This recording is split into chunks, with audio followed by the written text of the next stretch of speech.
సాంకేతికతను ఆసరా చేసుకొని ఎన్నో రకాల మోసాలు చేస్తున్న దుండగులు ఏటీఎం సెంటర్లలో నేను డబ్బులు ఇస్తాను, మీరు పేటీఎం గూగుల్ ద్వారా నా నంబరుకు డబ్బులు పంపండి అంటూ గుర్తు తెలియని వ్యక్తులు అడుగుతున్న సంఘటనలు నగరంలో పెరుగుతున్నాయి.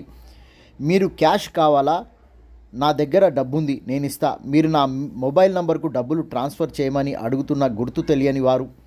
నగరంలో ఇలాంటి సంఘటనలు వివిధ అవసరాలు తీర్చుకునే ప్రాంతాల్లో జరుగుతున్నాయి. నగరంలోని పెద్ద పెట్రోల్ పంపుగా పేరున్న తార్నాకలో ఉన్న ఏప్రిల్ 5వ తేదీన రాత్రి 10 గంటల సమయంలో పెట్రోల్ బంకు సిబ్బంది వద్దకు గుర్తు తెలియని వ్యక్తి వచ్చి తనకు 20,000 అత్యవసరం ఉందని ఆన్లైన్లో మీరు నా మొబైల్కు పంపిస్తే నేను మీకు క్యాష్ ఇస్తానని చెప్పడంతో పెట్రోల్ బంకులో పనిచేసే సిబ్బంది ఒకరు డబ్బులు గుర్తు తెలియని వ్యక్తికి అడిగిన అతని ఫోన్ నంబర్కు ట్రాన్స్ఫర్ చేసిన వెంటనే ఆ వ్యక్తి అక్కడి నుండి పరుగులు లంఘించుకున్నాడు. ఆ విషయాన్ని వెంటనే గమనించిన పెట్రోల్ బంకు సిబ్బంది ఆ దొంగ వ్యక్తిని వెంబడించిన ఫలితం లేకపోగా కింద పడి గాయాలపాయలు అయినటువంటి విషయం తెలిసింది.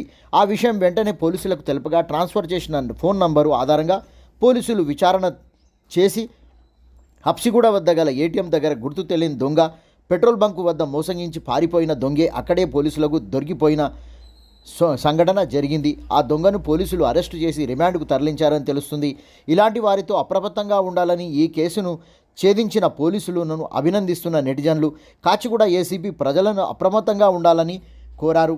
ఏటీఎం సెంటర్లలో కాక ఇంకా ఎక్కడైనా సరే డబ్బుల విషయంలో ప్రజలు అప్రమత్తంగా ఉండాలని, గుర్తు తెలియని వ్యక్తుల ద్వారా కొంచెం జాగ్రత్తగా ఉండాలని హెచ్చరించినటువంటి విషయము ప్రజలు గమనించాలని తెలుస్తున్నది.